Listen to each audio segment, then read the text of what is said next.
Well, it's wonderful to be here with you today, Charlie. Gosh, I've been admiring your work for some time now. And as I've been preparing for this conversation, I've been delving into your research and your practice on all things culture, organizational culture, and of course, artificial intelligence. I mean, you are doing important, substantive work, and I applaud you for it. And of course, we're going to delve into what it involves, what it means, how it applies. But I guess at the beginning, some listeners, how dare they, might be thinking, culture, AI, how can the two go together? Surely it's a trade-off. It's a challenge. Absolutely not. And I'm a big fan of making connections between topics in a world where we often get very much into sort of verticals or niches. So I'm looking forward to the conversation. But before we delve in, I want to welcome you to the show. Yeah, thanks so much for having me, David. It's great to be here, and thank you for your kind words. Pleasure. So, not a trick question, but I like to frame every conversation by sort of talking about what we mean by what you mean by the topic. So, when somebody says to you culture, and it's a word that's used and misused and abused in many organizations, how do you think about it? What does it mean to you? So typically, you're right. I mean, in various organizations, people think about culture 100 different ways. Typically, I would say, especially in HR departments, people think about culture purely in terms of the employee experience. So a strong culture is a place where employees are satisfied. And what this means is culture is often thought of in terms of things like ping pong tables and gift cards and so forth. We think about culture differently. So we think about culture as a company's invisible operating system that runs in the background and governs thousands of value creating or destroying behaviors. So I'll give you a couple of examples. So for instance, say you're in a meeting and there's a sensitive issue that you're on the fence about raising. You think this could really change the course of events, but it's a sensitive issue. So the question is, do you raise your hand or do you not raise your hand? So that's a cultural algorithm around psychological safety. Or to give another example, say you're a local manager, you're a manager in Sweden, and you just notice a changing market condition that's really going to affect financial performance and everything about the company. So the question is, as a local manager, do you proactively respond to these changing market conditions and take action on your own? Or do you report back to headquarters and wait, for weeks and months for headquarters to make a decision and tell you what to do? So that's a cultural algorithm around agility and ownership. So we think that culture governs, literally thousands of these algorithms. And you can see through this exercise how these would have a tremendous effect on financial value creation or destruction, as well as the employee experience. Yeah. What a brilliant definition. God, that's a great opening. You talked about being invisible there. I mean, some organizations, particularly newer ones, go to great lengths in making it more visible, at least summarizing it, creating playbooks, talking about it explicitly. How far do you think organizations can turn the invisible into visible, and how well can they do it? Well, to turn the invisible into the visible requires effective cultural measurement. And this is where AI comes in. So to answer your question, it's really not too complicated how AI is related to measuring culture. So if you want to make culture manageable, you have to make it concrete and you have to make it measurable. So the practical question becomes, how do you measure culture? And the way most companies are doing this right now is with quite an outdated technique that was actually developed in 1932 during Herbert Hoover's presidential administration. And it's one of these long surveys. I'm sure you've taken one. On a scale of 1 to 5, on a scale of 1 to 5, I agree with this. On a scale of 1 to 5, I agree with this. On a scale of 1 to 5, I agree with this. So this is not an effective way to measure culture, we think. And one of the reasons for that is because when faced with dozens of questions, or dozens or over 100 questions sometimes, employees go on autopilot and they answer almost every question with almost the same answer. So this results in quite repetitive, low quality data. And if what you're trying to capture is something as rich and sophisticated and multidimensional and nuanced as culture, you can't capture it with repetitive data like this. You require a more sophisticated tool to capture the nuance and the multidimensionality of culture.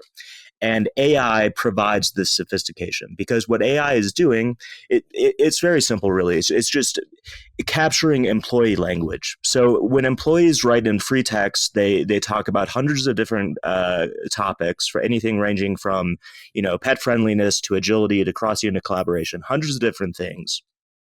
And what AI can do is say two things. One, what topic are they speaking about? And two, are they favorable or unfavorable about the topic? And it turns out if you have these two pieces of information, you can do an effective cultural measurement. You can make culture concrete, you can make it manageable, and you can make it visible. And returning to the question of, how visible is culture in most companies, well, it depends. I mean, some cultures have genuinely great cultures, and the values are transparent, and they're everyone lives up to them. That happens sometimes.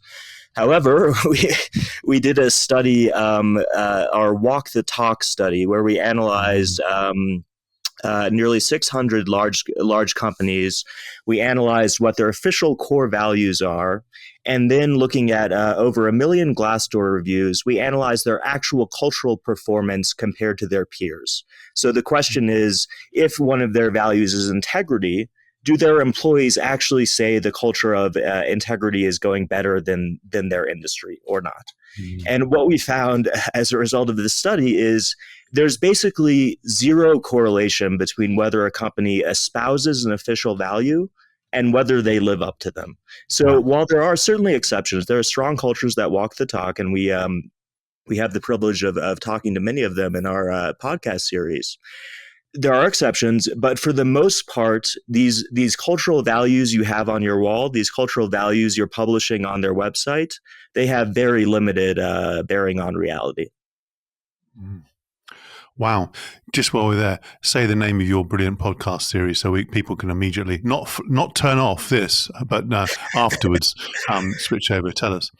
Oh, thank you, David. Yeah, it's called the Culture Champions series. And what we do is we interview the CEOs and CHROs of cultures that measurably succeed both on an employee experience dimension and also for financial value creation. So these are some of the most remarkable cultures in the world. We interview the CHRO of Hermes, the Lego Group, the CEO of Bain and Company, just some of these fantastic cultures. We're going to have Ferrari on soon, the CEO of Ferrari, and it's just been so much fun to do this. And yeah, if anyone's interested, I'd recommend that podcast series. Absolutely. I've been listening into they are fantastic, rich conversations. So you talked about Glassdoor there. Where else can, and you use that in a number of your studies, where else can, I guess, leaders or executives interested and responsible for culture, I guess, find or encourage find the conversations, the words that you talked about? Is Glassdoor's one? Where else, internally or externally? Yeah, so externally, I mean, there are a few of these platforms. Glassdoor we like the best because it's the biggest. It has the most data, high data integrity. But there's Indeed, Kununu, Fairy Godboss, Blind. There are a few of these we'd recommend. Ideally, synthesizing, triangulating insight across all of them.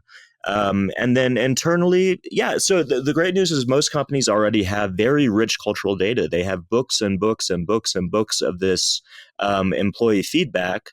The challenge is they're just leaving it on the shelf. I mean, it's so funny working with these companies. I run into instances where they've collected all this rich employee feedback from thousands of their employees, but in some cases they don't even translate the data. They don't even take any steps to analyze left on the shelf, as it were. So the challenge is finding a reliable, what we call a cultural measurement platform, or using some kind of AI to make sense of this. And you can do this with with an external partner, of course, or given advances in large language models, it's probably possible for your people analytics team or some similar function to make sense of this data using AI. I mean, the good news is we're really in such an exciting time for textual analysis. So there are a lot of options, but it's really about that mindset shift to caring about employee feedback and caring about employee textual feedback specifically. And once you go down that rabbit hole, very very good things will happen to your culture. Yeah, and you'll need that sponsorship and collaboration within the business to make it happen. Whether it's the business sponsors, the HR, the technology people all working together, whereas often they're in silos. Once you have that picture, you've consolidated, you've used the approach you've eloquently described, and you say you get a handle on what's not working. Bluntly, what people are saying, and you think, right, we've got to do something about this. We need a better culture, and for Yep. all the reasons. How can AI then help you in the what I call the building or the evolving? Because the first stage is understanding, and then there's okay, so what are we going to do about it? Take us through the sort of the what next after the gulp moment. Yeah, so by effective cultural measurement, what we mean is both what do we focus on, taking into account things like external benchmarking, internal benchmarking, what drives the employee experience, how the culture is changing over time, and other factors. So the question then is, culture has hundreds of different dimensions. Which one are we focusing on? Is this a prioritization story? Is this a cross-unit collaboration story? Is this a respect story? Out of these hundreds of things, what do we focus on? So that's one thing cultural measurement can do. But the second thing, and what makes it so cool, is cultural measurement can also tell you how to fix things. When they express feedback in their own voice, they're going out of their way to tell you what the problem is and how to solve it. So they're giving you all sorts of context and actionable solutions for how to address the problem. So actually, most of the time, I mean, maybe not all of the time, maybe you only get some idea of what's going on. You need focus groups or something like that. But most of the time, if you have a large enough body of employee free text, you can identify not only what the important issues are, but also what the context is around those issues and how to solve them. So you can come up with very, very actionable solutions that if you have a committed leadership, if you have a committed CEO and top team who really wants to solve these problems, they'll have all of the information that they need to solve these problems just from listening to what employees say. That sounds so it's so intuitively simple, and that's a Yeah, compliment. But very simple. often, and I've been in the room, guilty of it. I've done some good work as well. You think, okay, we've got all the data, insight, and now we need to dream up something magical, something new, and we need to do it. Where it's like the answers in the organisation Yep. with some interpretation and analysis, and a slight left field point to that. Then, so you've done that exercise, you've done the interpretation. You're now in the okay. We need to now do some work, right? We need to shift the organisation forward. Mm-hmm. In all, whether it's your work you've done, the research, the conversations you just alluded to, your view on how long it takes, and obviously every organisation is different. I've spent time and advised CEOs who said, well, this is a multi-year, if not multi-decade approach, given the legacy issues, the scale of the organisation, and there's questions there about their tenure and their incentives, but that's another topic for another day. Others say, you know what, we can really shift the dial in the next 3 to 6 months. Yeah. I'm asking you an awful question, I recognise, but what's your view on how long it takes to evolve culture to something, I guess, that people feel and experience? Is it months? Is it years in general terms? We think you can make a significant amount of progress in a short amount of time, even in very large companies. I mean, this is one area where, we kind of disagree with Edgar Schein, who did some amazing work on culture. But one of his key points was that, this to really change a culture, you need, years and years and decades and so forth. And we've seen results to the contrary. We think if you have two ingredients, one, will, which is top team prioritization to actually improve the culture. That's essential. You need the buy-in from the CEO, him or herself normally. And the second is knowledge. So across the organization, what are the salient issues and how do you improve them, which you can get from effective AI-based cultural measurement. If you have those two ingredients, it's possible to dramatically transform a culture. And we've seen this even, for instance, we were working with one of the largest retailers in America, about 150,000 employees. After a year of using this approach, which, and again, it's very simple, right? All we're doing is just saying for different parts of the organization, here are the key issues, here's what you want to focus on, and here's how to address them. And then we give those insights to leadership, and leadership is committed to improving them, and they know what to do now, so they improve them. So with that very simple approach, you can see reductions. I don't have the numbers in front of me, but you can see things like a 40% reduction in toxic culture in a year, a 35% reduction in critical mentions of leadership in a year, a 60% increase in positive mentions and respect for a year, things like that. And I could list dozens of these topics, but, basically it was a radical cultural transformation in a very large company, and it only took a year. So we know that significant cultural transformation is possible, but the caveat for that is you need top team prioritization as well as knowledge about what the issues are and how to fix them. Yeah, that's fascinating, and I completely agree from personal experience. When we think about different workplaces, ranging from, some corporates are now insisting everyone coming back 5 days a week in the office, others are working fully remotely. How much variation in the results that you just alluded to do you see across different ways of working? Well, I think one important point with hybrid is it's not one size fits all, right? It depends on the employee population. So if you have, a team of kind of introverted software engineers who are kind of used to working independently, then maybe the culture isn't going to be affected too much if they're working remotely. And that's what we see. But on the whole, I mean, this is something that we're still researching. But we did do a study of I think it was about 2 million Glassdoor reviews.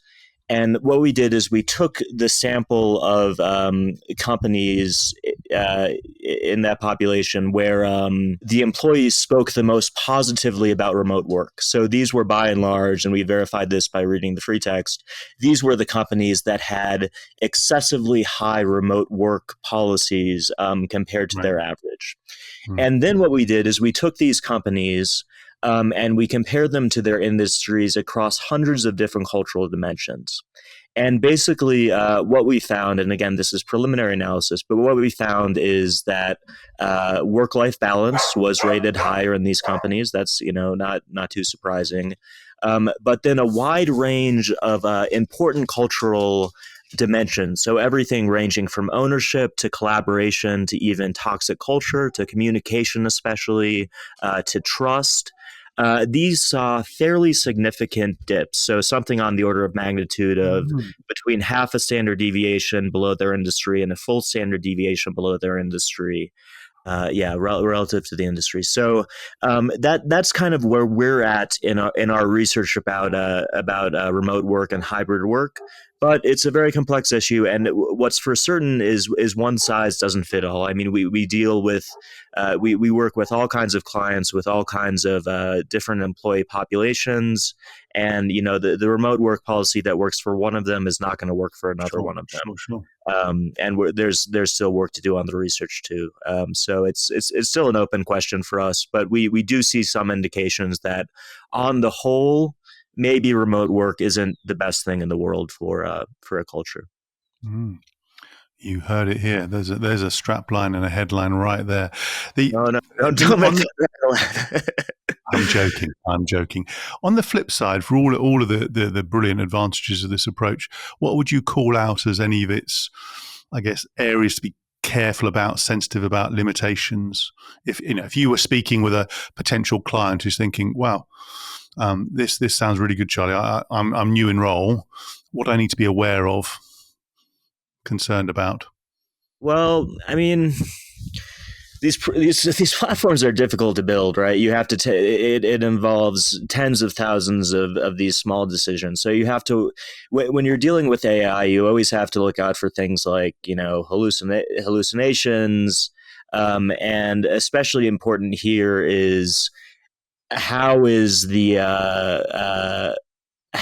platform thinking of these topical definitions, and how can you ensure that they're consistent from one review to the other? Because one thing LLMs love to do, if you don't give them very strict guidelines, is just kind of jump around and think creatively on their own. So I don't want to go into too much technical detail about that, but there are considerations you have to do when choosing an LLM platform.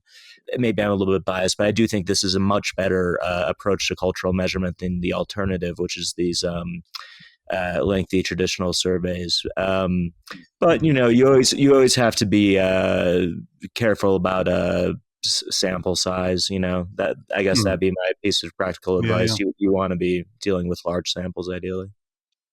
So imagine a situation where maybe one of my clients, we'll have a separate conversation about this afterwards, and they're new in role, whether it's the CEO or another CXO, but somebody with big responsibility, big power, whatever their context, they may have inherited a toxic culture. They may be actually doing pretty well, but they want to go from good to great.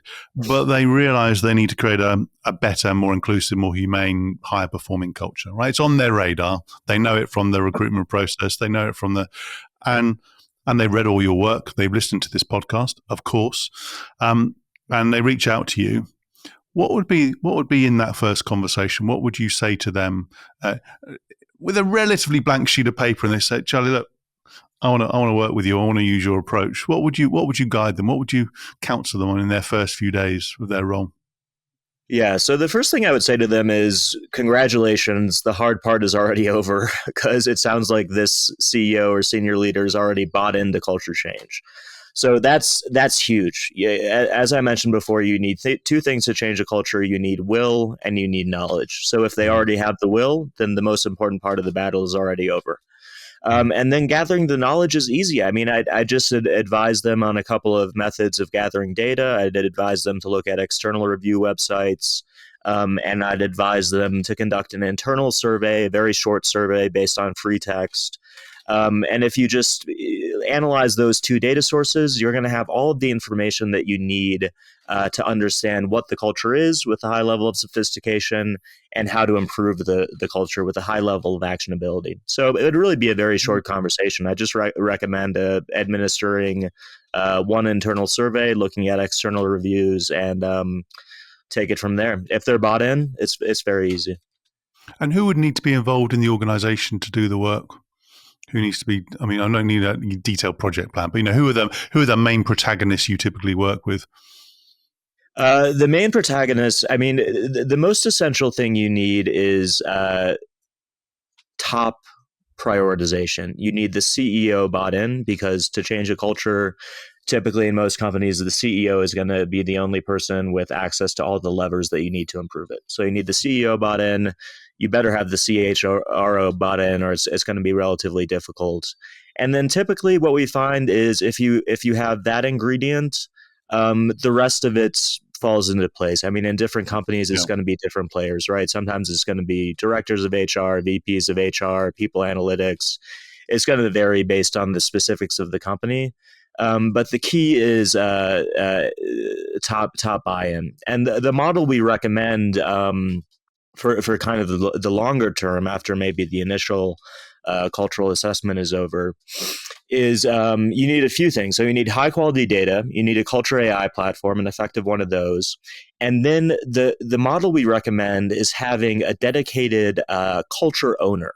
So this is a very special person within the company. For this role, you want a mixture of strong quantitative skills and strong qualitative skills. And what this person is doing is they're interacting with the Culture AI platform. They're getting all of this data, all these numbers, so they have to be quantitatively strong. And they're translating those numbers into insight and into narratives that they communicate directly with the CEO and the CHRO. So you need a direct line of communication between those two stakeholders. And we found this model is very, very impactful. So that's what we would recommend as best practice. And then once the CEO and the CHRO say, okay, I understand what's going on, here's what we want to do, then the exact mechanism for translating those insights into action is going to vary based on the company. It's going to involve different stakeholders. But if you have that core dynamic, chances are things are going to succeed. Yeah, that's such a great role, and that sponsorship is critical, as you said. avid listeners to this podcast will know that I always ask people to talk about how they put into practice their thinking, their research, and their practice into their own business and to themselves.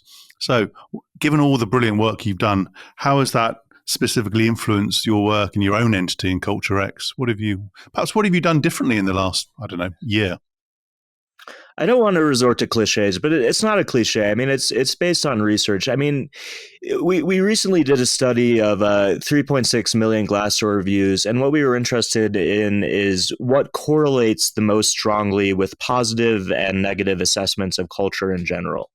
And it turns out the number one thing, so when employees speak about this thing, they tend to speak about culture positively if they're positive and negatively if they're negative, is whether or not employees feel like the company cares about them. And that sounds, I mean, it kind of sounds like a No, Hallmark no, card, right? But no, I get it. there's a lot of truth in it. So I think that's what I strive for. Whenever I'm, working in Culture X and, working with developing younger people, the key question I ask is, do I have this mentality about caring about them as people? And when you have that mentality, then all sorts of culturally healthy things, flourish as a result of that. You take care of their development. You make sure they have fair compensation. You make sure they're included, you make sure they're respected, you make sure there's no toxicity, things like that. So really, from a personal leadership perspective, one of the biggest keys to a strong employee experience culture, at least, is simply caring about people. So if I had one simple rule that I learned about leadership from Culture X, it's that culture is caring. And I'm sorry if that sounds like a Hallmark card. No, I get the point you're making, but I think that's critical, and the way you break it down, I think is fundamental. It's fundamental, actually. Let's just continue that then to you, and perhaps you've alluded to it implicitly. If you were, without sparing your blushes, and you had to say to yourself, okay, so what am I really good at? What is my superpower? It's a question I also all guess. I'm trying to give you a platform. What would you call out as one or two of your superpowers that you're really good at? Well, the one thing in this world I'm really good at is effective cultural measurement. that's what I'm good at, and I think what allows me to be good at that is, I guess it's, not everyone has this profile, but basically, as I mentioned before, you need a mixture of strong quantitative skills because you're constantly dealing with numbers and you're working with, standard deviations and regression, linear regression, and all this stuff. So you need to be good at numbers. But you also have to have this qualitative side where you're analyzing tons, like ungodly amounts of employee free text, and you're trying to understand what employees are writing and also what they're feeling. You also have to have this kind of emotional connection and to be able to connect the emotions and the intuitive side to the numerical side. I would say that's what allows me to do what I do. I can be successful at this because I have an ability to think both quantitatively and qualitatively. Brilliant. Brilliant. And at a more philosophical level, what is the impact you're looking to have on the world around you through the work you're doing?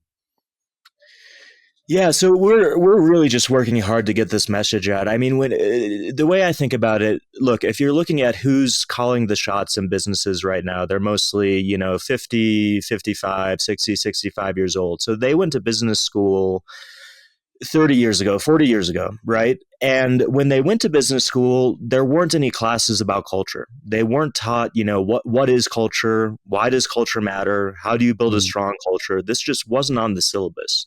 And actually, if you look at business schools even today, it's getting a little bit better, but it's really not a core part of the core curriculum. So what my co-founder Don and I are trying to do is really just educate leaders in this extracurricular manner.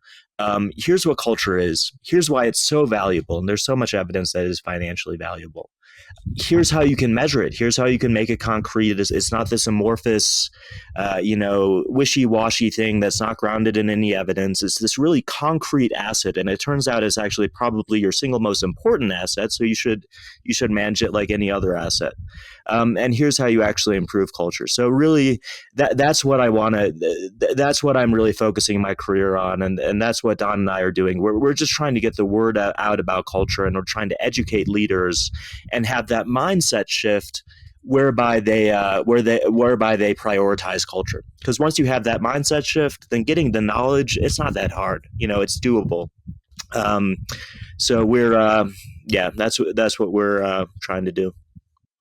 It's such important work, and it's, as I say, much needed, overdue, and you're making a really distinctive contribution. I mean, even in the business school work on strategy, which is sort of my area, and there's hardly any mention of culture and the connection and the interdependency between it. It's like it's a sort of downstream activity. It's like, oh, don't worry, somebody else can worry about that. So, Yeah. But that's a topic for another conversation. Coming back to the practical as my last question. Again, I ask all guests this. When you're having your best possible day, I mean, you have sunshine in your background, so that might help. But when you're having your best possible day, you're doing your best work, you're immersed in the qualitative, the quantitative, everything's going really, really well. What are the habits or practices that help you do that work? What's the fuel that you need personally? I think really I kind of thrive when I have conversations with people who are on the same wavelength about me as culture, about the importance of culture. When people just kind of get that, then I really thrive off that, and that makes me happy, and that makes it easier to do things. In terms of habits, I meditate every day, twice a day for 20 minutes. That's transformed my life. I definitely recommend that. And then, as much as possible, I try to get a good night's sleep, and I exercise. I mean, that's those are my secrets if anyone's interested. Great. So look, it's been a fantastic conversation. I mean, highly stimulating. The clarity of what you said really shines through, and I can immediately think of organizations, and perhaps we'll have a separate conversation about that will benefit from the work right now, let alone the future. So I'm grateful for your time, your wisdom, your eloquence. Where can people find out more about you, Culture X, online if they're interested? So you can email charlie@culturex.com if you want to get in touch with me. You can follow me on LinkedIn, follow Culture X on LinkedIn. I'm not hard to find. Great. Fantastic. Well, that was another edition of Lancefield on the Line. I do hope you enjoyed this episode as much as I did. Please do check out the other episodes in this series. Sign up to the podcast, the YouTube channel. If you're feeling especially generous, give us a 5-star rating. And Charlie, thank you ever so much again. Thanks so much for having me, David.